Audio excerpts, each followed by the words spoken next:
Change the world, start off by making your bed. If you make your bed every morning, you will have accomplished the first task of the day. It will give you a small sense of pride, and it will encourage you to do another task, and another, and another. And by the end of the day, that one task completed will have turned into many tasks completed. Making your bed will also reinforce the fact that the little things in life matter. If you can't do the little things right, you'll never be able to do the big things right. And if by chance you have a miserable day, you will come home to a bed that is made, that you made. And a made bed gives you encouragement that tomorrow will be better. To pass SEAL training, there are a series of long swims that must be completed. One is the night swim. Before the swim, the instructors joyfully brief the students on all the species of sharks that inhabit the waters off San Clemente. They assure you, however, that no student has ever been eaten by a shark, at least not that they can remember. But you are also taught that if a shark begins to circle your position, stand your ground. Do not swim away. Do not act afraid. And if the shark, hungry for a midnight snack, darts towards you, then summons up all your strength and punch him in the snout, and he will turn and swim away. There are a lot of sharks in the world. If you hope to complete the swim, you will have to deal with them. So if you want to change the world, don't back down from the sharks.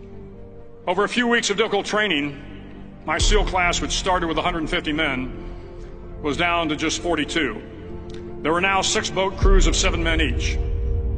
I was in the boat with the tall guys, but the best boat crew we had was made up of the little guys, the Munchkin crew, we called them. No one was over 5'5". The Munchkin boat crew had 1 American Indian, 1 African American, 1 Polish American, 1 Greek American, 1 Italian American, and 2 tough kids from the Midwest.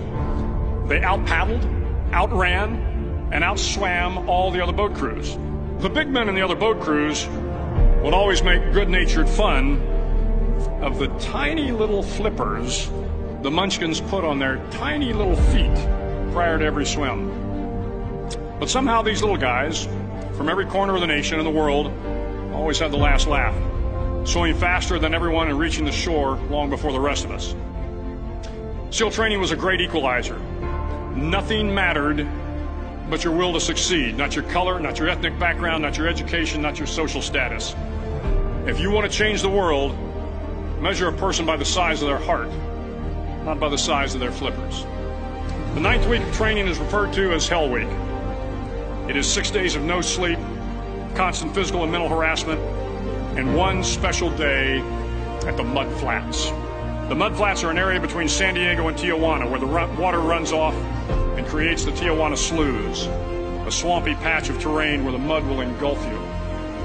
It is on Wednesday of Hell Week that you paddle down to the mud flats and spend the next 15 hours trying to survive the freezing cold, the howling wind, and the incessant pressure to quit from the instructors.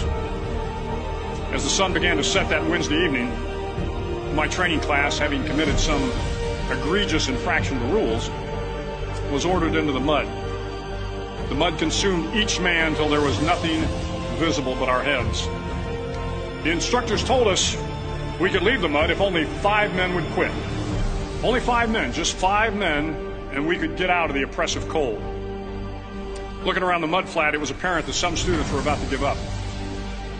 It was still over 8 hours till the sun came up. 8 more hours of bone-chilling cold. The chattering teeth and the shivering moans of the trainees were so loud, it was hard to hear anything. And then one voice began to echo through the night. One voice raised in song. The song was terribly out of tune, but sung with great enthusiasm. One voice became 2, and 2 became 3, and before long, everyone in the class was singing. The instructors threatened us with more time in the mud if we kept up the singing, but the singing persisted, and somehow the mud seemed a little warmer, and the wind a little tamer, and the dawn not so far away. If I have learned anything in my time traveling the world, it is the power of hope. The power of one person, a Washington, a Lincoln, King, Mandela, and even a young girl from Pakistan, Malala. One person can change the world by giving people hope. So if you want to change the world, start each day with a task completed. Find someone to help you through life. Respect everyone. Know that life is not fair and that you will fail often. But if you take some risks, step up when the times are the toughest, face down the bullies, lift up the downtrodden, and never ever give up. If you do these things, the next generation and the generations that follow will live in a world far better than the one we have today. And what started here will indeed have changed the world for the better.